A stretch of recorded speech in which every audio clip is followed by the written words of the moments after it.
నమస్కారం. ఫోకస్ అనంత న్యూస్ కి స్వాగతం. హెడ్లైన్ చూద్దాం.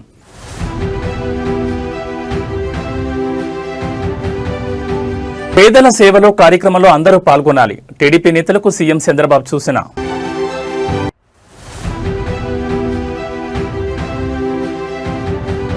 కొండగట్టులో భారీ అగ్ని ప్రమాదం, కోట్లలో ఆస్తి నష్టం జరిగిందని అంచనా.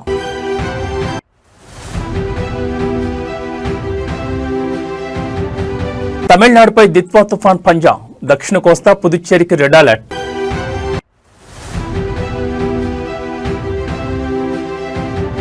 తెలంగాణలో పెరిగిన చలి తీవ్రత, జిల్లాలో రికార్డు స్థాయికి పడిపోయిన ఉష్ణోగ్రతలు. రాజకీయ నాయకులు నిరంతరం ప్రజల్లో ఉంటూ వారి సమస్యలను ఎప్పటికప్పుడు పరిష్కరించాలని ఆంధ్రప్రదేశ్ ముఖ్యమంత్రి తెలుగుదేశం పార్టీ అధినేత చంద్రబాబు పేర్కొన్నారు. నిరంతరం ప్రజల్లో ఉండేవారే నాయకులుగా రాణిస్తారని ఆయన చెప్పారు. ఈ మేరకు పార్టీ నేతలతో నిర్వహించిన టెలికాన్ఫరెన్స్ లో ఆయన ఈ వ్యాఖ్యలు చేశారు. పేదల సేవలో కార్యక్రమంలో పార్టీ నాయకులందరూ పాల్గొనాలని ఆయన పిలుపునిచ్చారు. నిత్యం ప్రజల్లోనే ఉంటూ ప్రజల సమస్యలను తెలుసుకుంటూ ఎప్పటికప్పుడు పరిష్కరించాలని సూచించారు. పింఛన్ల పంపిణీని పేదల సేవగా భావించాలని నేతలకు తెలిపారు. పేదల సేవలో కార్యక్రమంలో నాయకుల భాగస్వామ్యం ప్రస్తుతం 25,000కు చేరిందని చంద్రబాబు వెల్లడించారు.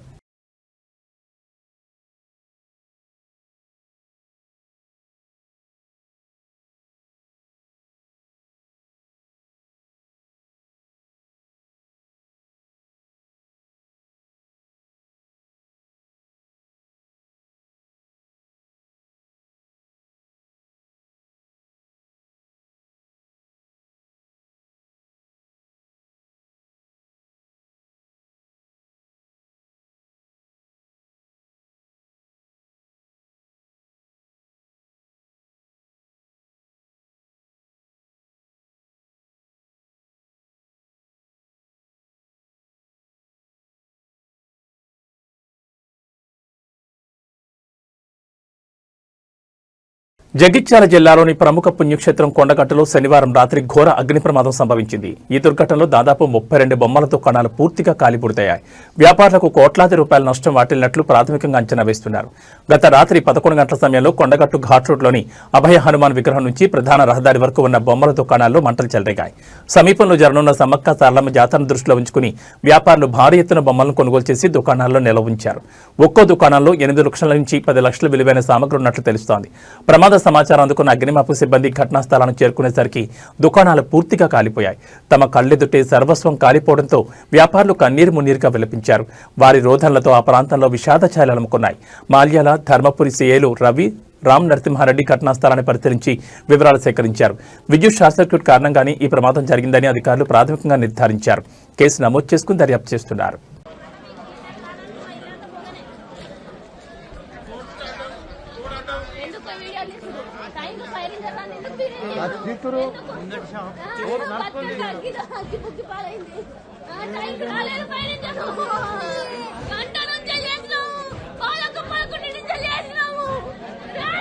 మొత్తం ఘోరం అన్నా. మీకు ఏంటంటే ఈలోకి వచ్చే వరకు మేము ఆపినా కానీ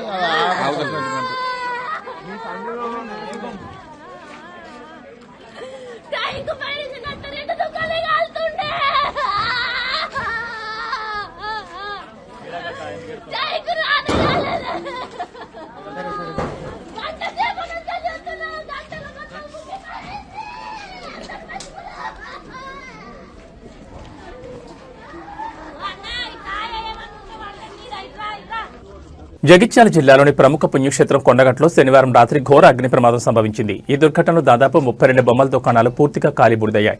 వ్యాపారులకు కోట్లాది రూపాయల నష్టం వాటిల్లినట్లు ప్రాథమికంగా అంచనా వేస్తున్నారు. గత రాత్రి 11 గంటల సమయంలో కొండగట్టు ఘాట్ రోడ్లోని అభయ హనుమాన్ విగ్రహం నుంచి ప్రధాన రహదారి వరకు ఉన్న బొమ్మల దుకాణాల్లో మంటలు చెలరేగాయి. సమీపంలో జరగనున్న సమ్మక్క సారలమ్మ జాతరను దృష్టిలో ఉంచుకుని వ్యాపారులు భారీ ఎత్తున బొమ్మలు కొనుగోలు చేసి దుకాణాల్లో నిల్వ ఉంచారు. ఒక్కో దుకాణంలో 8 లక్షల నుంచి 10 లక్షల విలువైన సామగ్రి ఉన్నట్లు తెలుస్తోంది. ప్రమాద సమాచారం అందుకున్న అగ్నిమాపక సిబ్బంది ఘటనా స్థలానికి చేరుకునేసరికి దుకాణాలు పూర్తిగా కాలిపోయాయి. తమ కళ్ళెదుటే సర్వస్వం కాలిపోవడంతో వ్యాపారులు కన్నీరు మున్నీరుగా విలపించారు. ప్రమాదంలో షాపులు పూర్తిగా కాలిపోవడంతో తాము అన్ని కోల్పోయామని బాధితులు కన్నీరు మున్నీరయ్యారు. జీవితంలో మళ్లీ ఎలా నిలదొక్కుకోవాలో తెలియక తమ పరిస్థితిని చూసి వారు భోరుమన్నారు. ఈ ఘటనపై అధికారులు తక్షణమే స్పందించి నష్టపోయిన బాధితులను ఆదుకోవాలని, అలాగే అగ్నిమాపక శాఖ పనితీరుపై విచారణ జరిపించాలని స్థానికులు డిమాండ్ చేస్తున్నారు.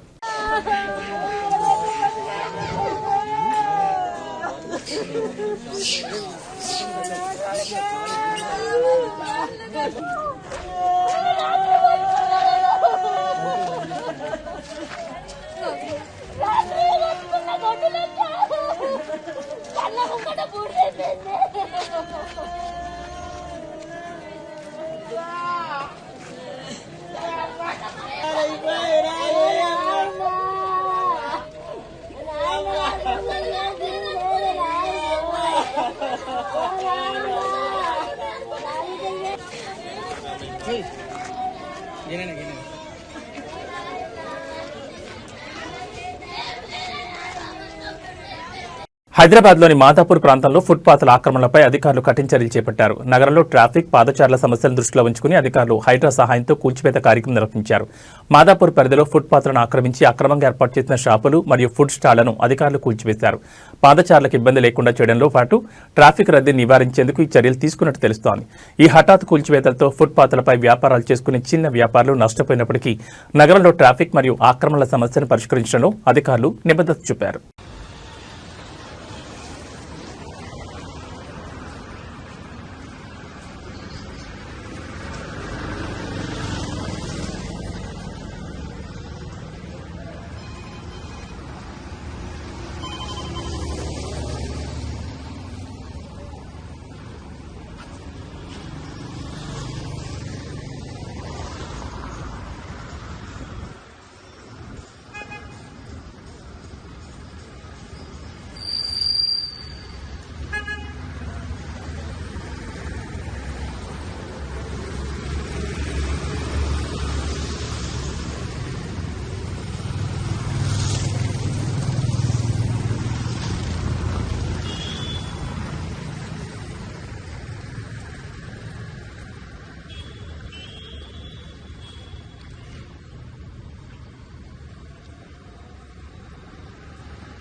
రాష్ట్రంలో రైతుల పరిస్థితి చాలా దుర్భరంగా ఉందని మాజీ మంత్రి ఎమ్మెల్సీ బొత్స సత్యనారాయణ అన్నారు. రైతులు గాని రైతు కూలీలు పంటకు కావాల్సిన ఎరువుల కోసం ఎంతలా కొట్లాడారో చూశాం. బ్లాక్ మార్కెట్లో ఎరువులు కొనుక్కుని పంట పండించిన పరిస్థితి ఏర్పడింది. ఆ పంట చేతికొచ్చిన తర్వాత ప్రకృతి వైపరీత్యాల వల్ల నష్టపోయారు. ప్రభుత్వం ఎక్కడ రైతులను ఆదుకున్న దాఖలాలు కనపడడం లేదని ఎద్దేవా చేశారు. చేతికొచ్చిన పంటను అమ్ముకుందాం అనుకుంటే గత 8 ఏళ్లలో ఎన్నడూ లేని విధంగా ఇబ్బందులను రైతులు ఎదుర్కొంటున్నారు. ఏ పంటకు కూడా గిట్టుబాటు ధర లేదు. అరటి, మొక్కజొన్న, పొగాకు, పత్తి ఏ పంటకు కూడా సరైన గిట్టుబాటు ధర లభించడం లేదన్నారు. ముఖ్యంగా ఉత్తరాంధ్రలో చెరుకుకు ప్రత్యామ్నాయంగా మొక్కజొన్న పంట వేసుకుంటున్నారు. గత ప్రభుత్వ హయాంలో పంటకు కొనుగోలులో ఇబ్బందులు వస్తే వెంటనే ప్రభుత్వం కొనుగోలు కేంద్రాలను ఏర్పాటు చేసిందని బొత్స సత్యనారాయణ పేర్కొన్నారు.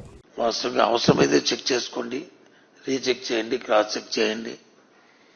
కొన్ని పత్రికలు, కొన్ని టీవీలు అదే పనిగా దీన్ని ప్రజలు వ్యతిరేకిస్తారని చెప్తున్నారు. వాస్తవానికి కుటుంబంలోని నాయకులు కూడా, పెద్దలు కూడా, ఆ ప్రజల సానుభూతిపరులు కూడా వచ్చి వీటి మీద స్వచ్ఛందంగా వచ్చి వాళ్ళు కూడా పాల్గొంటున్నారు, సంతకాలు చేస్తున్నారు. ఇది గ్రామీణ ప్రాంతాల్లో కానీ పట్టణ ప్రాంతాల్లో జరుగుతున్న విషయం అని చెప్పాం. ర్యాండమ్ చెక్ చేసుకోండి మీకు ఇచ్చిన తర్వాత అని చెప్పాం. లేదు అంటే ఇప్పుడే ఓ టీంని పంపించుకొని క్రాస్ చెక్ చేయండి జరుగుతున్న కార్యక్రమాన్ని చెప్పాం. ఎందుకంటే ఇది ప్రజా అవసరానికి సంబంధించింది. ఇదేమో రాజకీయ కోణంలో, రాజకీయ లబ్ధి కోసమో, రాజకీయ స్వాతంత్రంతో చేస్తున్న కార్యక్రమం కాదు. ఈ రాష్ట్రంలో ఒక ప్రధాన ప్రతిపక్షంగా, ఒక బాధ్యతగా ప్రజల తరఫున ప్రజల ఆలోచనని, ప్రజలతో నష్టాన్ని పాడవలసిన బాధ్యత మాకుంది కాబట్టి ఈ కార్యక్రమాన్ని చేస్తున్నాం. నైరుతి బంగాళాఖాతం శ్రీలంక తీరంలో కొనసాగుతున్న దిత్వా తుఫాన్ తమిళనాడుపై పంజా విసురుతోంది. తమిళనాడులో శనివారం అర్ధరాత్రి నుంచి భారీ వర్షాలు కురుస్తున్నాయి. చెన్నై, చెంగల్పట్టు, కాంచీపురం, తిరువళ్లూరు, కడలూరు, మైలాడుతురై, నాగపట్నం, రాఘనాథపురం, తంజావూరు, తిరువారూరు, కోయంబత్తూరులో కుండపోత వర్షాలు పడుతున్నాయి. భారీ వర్షాలతో చెన్నై ఇంటర్నేషనల్ ఎయిర్పోర్ట్లో 62కు పైగా విమాన సర్వీసులు రద్దయ్యాయి. చెన్నై శ్రీలంక విమాన సర్వీసులు రద్దయ్యాయి. నైరుతి బంగాళాఖాతం, ఉత్తర తమిళనాడు తీరంలో దిత్వా తుఫాన్ కొనసాగుతోంది. పుదుచ్చేరికి దక్షిణ ఆగ్నేయంగా 150 కిలోమీటర్ల దూరంలో, దక్షిణంగా చెన్నైకి 250 కిలోమీటర్ల దూరంలో తుఫాన్ కేంద్రీకృతమైంది. మరికొన్ని గంటల్లో తీవ్ర వాయుగుండంగా మారే అవకాశం ఉంది. దీంతో దక్షిణ కోస్తా, తమిళనాడు, పుదుచ్చేరి రాష్ట్రాలకు వాతావరణ శాఖ రెడ్ అలర్ట్ జారీ చేసింది. గత 6 గంటల్లో గంటకు 5 కిలోమీటర్ల వేగంతో ఉత్తరం వైపు కదిలి కారైకల్కు తూర్పుని 80 కిలోమీటర్లు, జాఫ్నాకు ఈశాన్యంగా 140 కిలోమీటర్లు, పుదుచ్చేరికి ఆగ్నేయంగా 160 కిలోమీటర్లు, చెన్నై దక్షిణంగా 250 కిలోమీటర్ల దూరంలో కేంద్రీకృతమైంది. రాబోయే 24 గంటల్లో ఉత్తర తమిళనాడు, పుదుచ్చేరి తీరాలకు సమాంతరంగా దాదాపు ఉత్తరం వైపు కదిలే అవకాశం ఉంది. ఉత్తరం వైపు కదులుతూ తుఫాను ఈ రోజు ఉదయం లేదా సాయంత్రం నాటికి తమిళనాడు, పుదుచ్చేరి తీర ప్రాంతం నుండి నైరుతి బంగాళాఖాతంలో 50 కిలోమీటర్లు, 25 కిలోమీటర్ల దూరంలో కేంద్రీకృతమై ఉంటుంది. ఈ రోజు దక్షిణ కోస్తాపై తుఫాను తీవ్ర ప్రభావం చూపే అవకాశం ఉందని అధికారులు తెలిపారు. నెల్లూరు, చిత్తూరు, తిరుపతి, కడప జిల్లాలో అతి భారీ వర్షాలు పడనున్నాయని అధికారులు చెప్పారు.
తిరుపతి జిల్లా సచ్చివేడు దిత్వా తుఫాన్ ప్రభావంతో సచ్చివేడు నియోజకవర్గంలో భారీ వర్షాలు కురుస్తున్న పరిస్థితి. తుఫాన్ ప్రభావంతో ప్రజలు అప్రమత్తంగా ఉండాలని అధికారులు సూచించారు.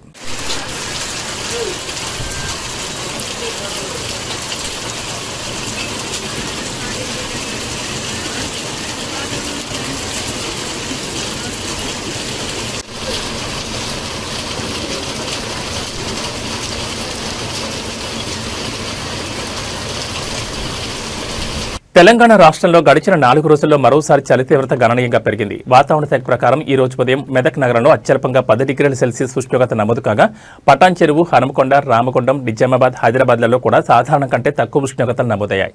గత వారం రోజులుగా నమోదైన ఉష్ణోగ్రతలతో పోలిస్తే రాష్ట్రంలోని చాలా ప్రాంతాల్లో కనిష్ట ఉష్ణోగ్రతలు సగటున 2 నుంచి 4 డిగ్రీల వరకు తగ్గినట్లు వాతావరణ నిపుణులు చెబుతున్నారు. పగటి ఉష్ణోగ్రతలు కూడా స్వల్పంగా తగ్గడంతో ఉదయం, సాయంత్రం వేళలో చలిగాలుల ప్రభావం స్పష్టంగా కనిపిస్తోంది.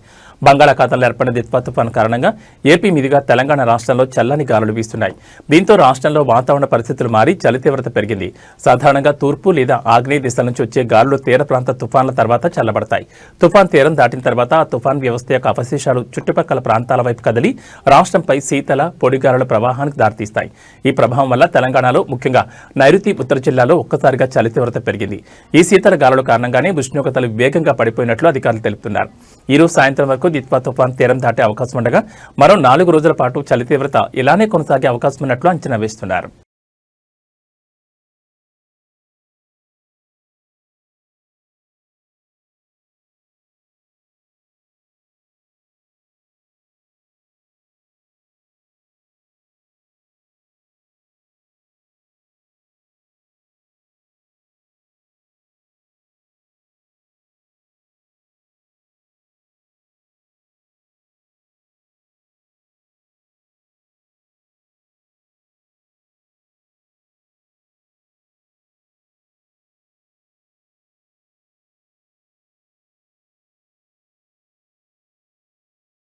తిరుమల శ్రీవారి దర్శనానికి భక్తులు పోటెత్తారు. వారాంతం కావడంతో కొండపై భక్తుల రద్దీ కొనసాగుతోంది. దిత్వా తుఫాన్ ప్రభావంతో తిరుమలలో వర్షాలు కురుస్తున్నా చలిని సైతం లెక్క చేయకుండా భక్తులు స్వామివారి దర్శనం కోసం బారులు తీరారు. శ్రీవారి సర్వదర్శనం కోసం భక్తులు 14 కంపార్ట్మెంట్లో వేచి ఉన్నారు. టోకన్ లేని భక్తులకు స్వామివారిని దర్శించుకునేందుకు దాదాపు 15 గంటల సమయం పడుతుందని తిరుమల తిరుపతి దేవస్థానం అధికారులు తెలిపారు. నిన్న ఒక్కరోజే 79,791 మంది భక్తులు శ్రీవారిని దర్శించుకున్నారు. భక్తులు సమర్పించిన కానుకల ద్వారా హుండీ ఆదాయం 3.73 కోట్లుగా నమోదైందని టీటీడీ వెల్లడించింది. తుఫాను కారణంగా కురుస్తున్న వర్షాలు, చల్లని వాతావరణం ఉన్నప్పటికీ భక్తుల విశ్వాసం ముందు ఇవేవి అడ్డంకిగా నిలవలేదు. గోవింద నామస్మరణతో క్యూలైన్లలో ఓపికగా నిరీక్షిస్తూ భక్తులు తమ భక్తిని చాటుకుంటున్నారు. భక్తుల రద్దీకి అనుగుణంగా టీటీడీ అధికారులు ఏర్పాట్లు చేస్తున్నారు. కంపార్ట్మెంట్లలో వేచి ఉన్న భక్తులకు త్రాగునీరు, ఇతర సౌకర్యాలు కల్పిస్తూ ఇబ్బందులు కలగకుండా చర్యలు తీసుకుంటున్నారు.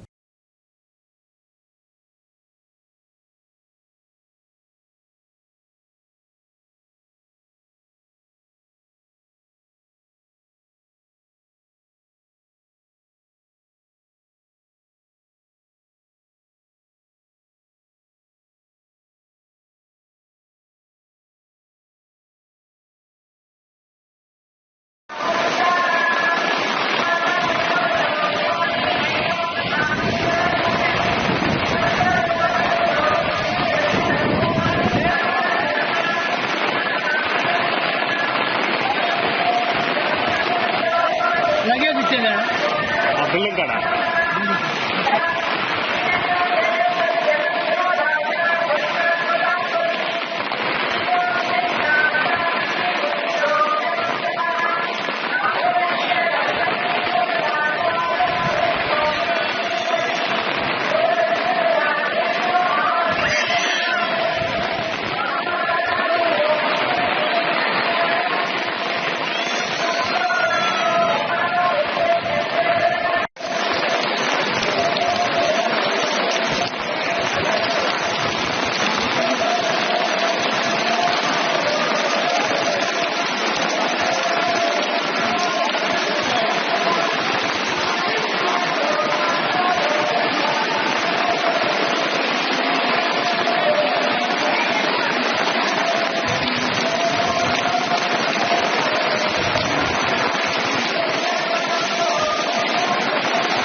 బీజేపీ జాతీయ అధ్యక్షుడు జేపీ నడ్డా గుజరాత్ రాష్ట్రం వడోదరలో చేసిన ప్రసంగం సమయంలో చోటు చేసుకున్న ఒక ఘటనపై తీవ్ర విమర్శలు వ్యక్తమవుతున్నాయి. జేపీ నడ్డా ప్రసంగిస్తున్న సమయంలో ఆయన పక్కనే ఉన్న ఒక సెక్యూరిటీ గార్డ్ అస్వస్థతకు గురై కుప్పకూలి కింద పడిపోయాడు. అయితే ఈ సంఘటన చూసినప్పటికీ జేపీ నడ్డా కనీసం కనికరం చూపకుండా సెక్యూరిటీ గార్డును పట్టించుకోకుండా తన ప్రసంగాన్ని యథావిధిగా కొనసాగించారు. ఈ దృశ్యం వీడియోల ద్వారా వైరల్ కావడంతో నెటిజన్లు జేపీ నడ్డా తీరుపై తీవ్ర ఆగ్రహం వ్యక్తం చేస్తున్నారు. మానవత్వం మరిచిపోయారు, మనుషులు ఇంత మానవీయంగా ఉంటారా అంటూ నెటిజన్లు నడ్డాపై విమర్శలు గుప్పిస్తున్నారు. కనీసం తన సెక్యూరిటీ సిబ్బంది ఆరోగ్య పరిస్థితిని పట్టించుకోకుండా రాజకీయ ప్రసంగానికి ప్రాధాన్యం ఇవ్వడం పట్ల ప్రజలు తీవ్ర అసంతృప్తిని వ్యక్తం చేస్తున్నారు.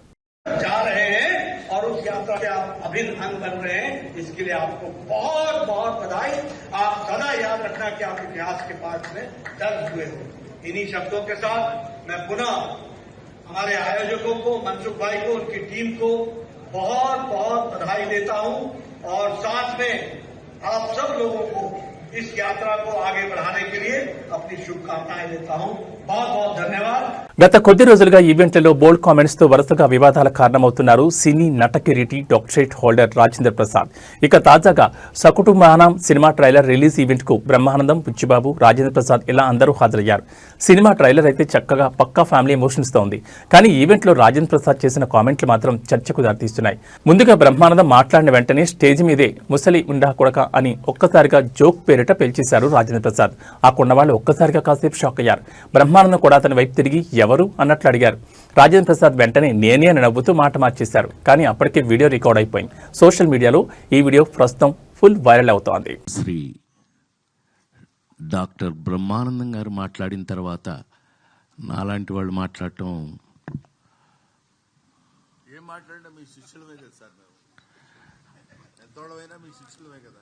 కానీ ముస్లిముండా కొడుకు కదా నువ్వు, నేను ఏది ఏమైనా. ఇవి ఈ బులెటిన్ విశేషాలు. మరో బులెటిన్లో మళ్ళీ కలుసుకుందాం. నమస్కారం.